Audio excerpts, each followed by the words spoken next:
Haya! Yapi! Wata! Putik na ang tigas. Grabe solid nitong gawa ng Away. Ganito yung magagandang pangregalo. Box pa lang mukha siyang expensive. Kung looking ka ng gift idea, ito na yon. Soundbar to na hindi siya putyo-putyo ah. Ito nga pala yung soundbar Y333 Bluetooth speaker na gawa ng Away.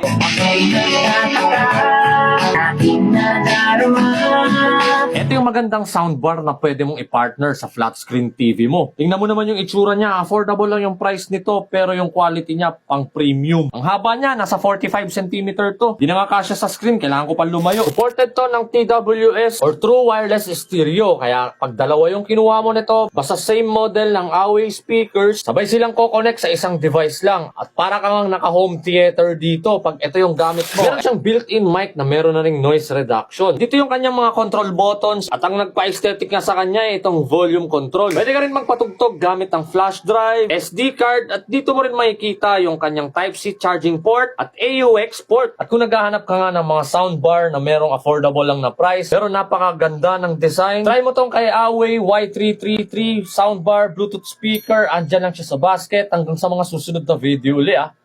Paalam!